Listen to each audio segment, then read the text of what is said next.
Today's Thursday, so we talk about success for Scrum Masters. We've been sharing success stories here on the podcast since 2015, so there's a lot to learn. But wouldn't you like to learn from people with decades of experience?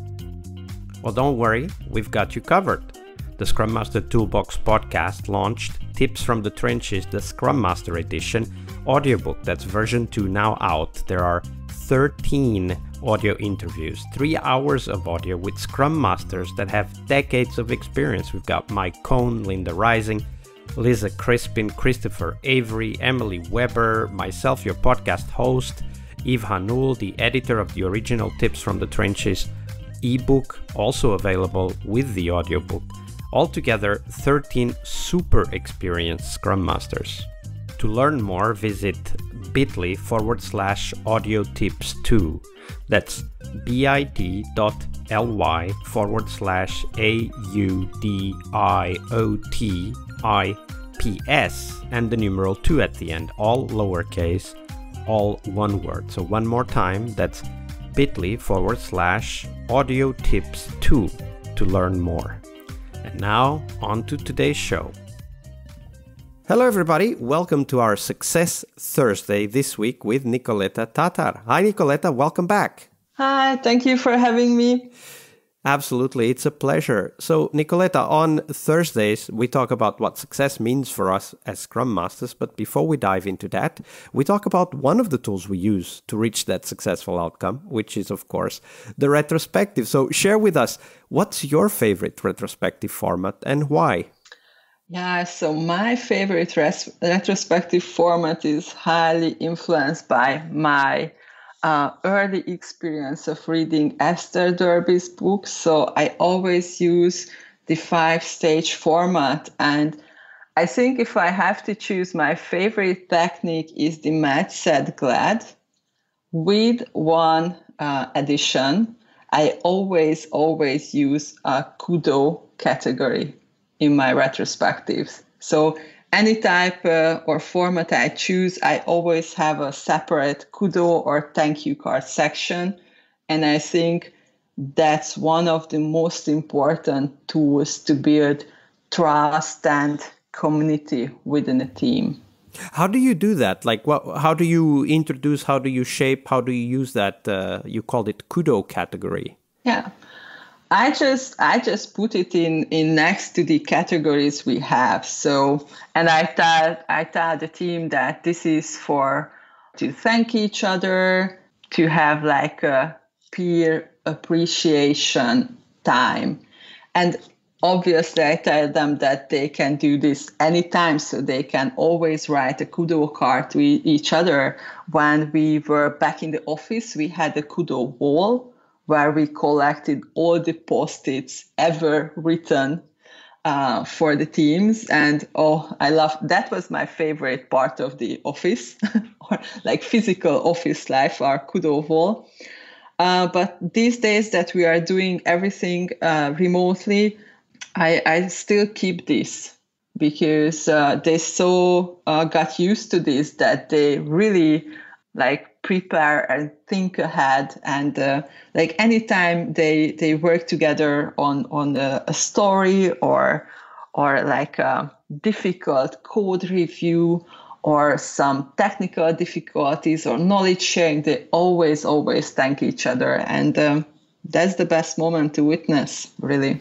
Absolutely. In fact, in my own experience, Kudos or appreciation are also a great way to get a retrospective really energized. Like the atmosphere completely changes from the start. Yeah. If I do it at the start, from the start to after the appreciation exercise, you can feel that there's a completely different vibe in the room.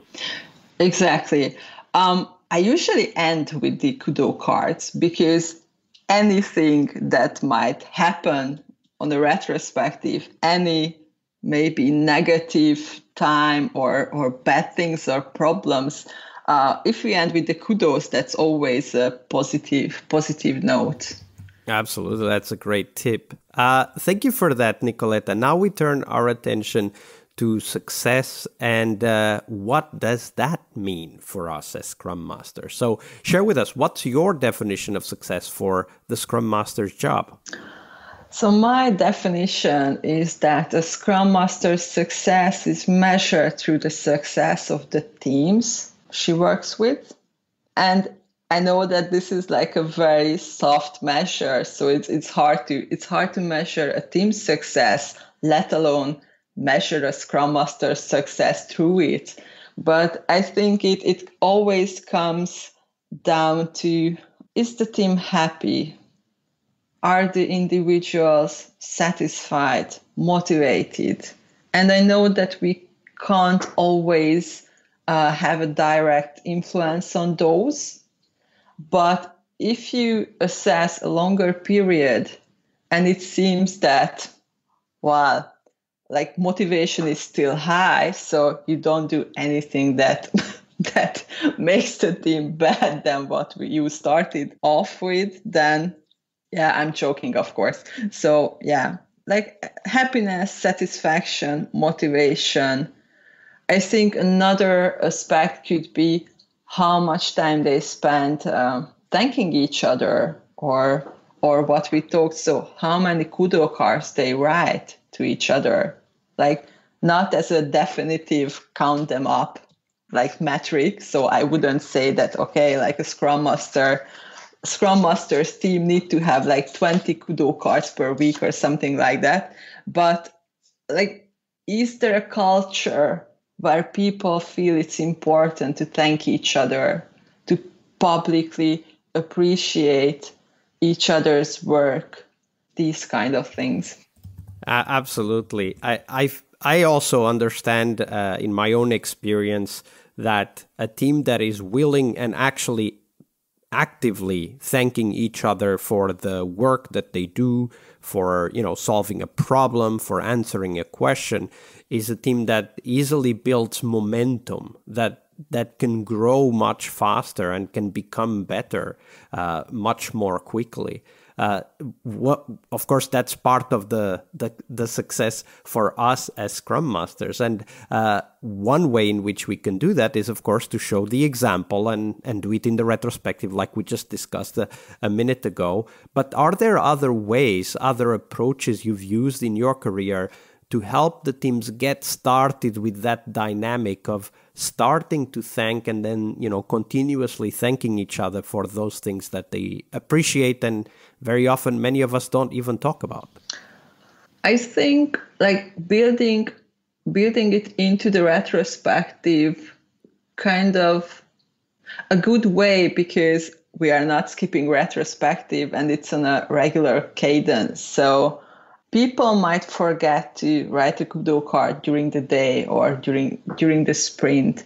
But if you dedicate time for that, then it's going to happen. Yeah, absolutely. And if you do it yourself, right? So one of the tips that I can share and have used is to actively do that on a regular basis. Like, for example, just collect the opportunities and do that in the daily meeting. Like, I would like to appreciate Nikoletta for making the time to be here on the podcast and sharing your stories so that we all might learn, right? If we do this every day, then at some point the team members will start to feel like, oh, maybe I should do that too.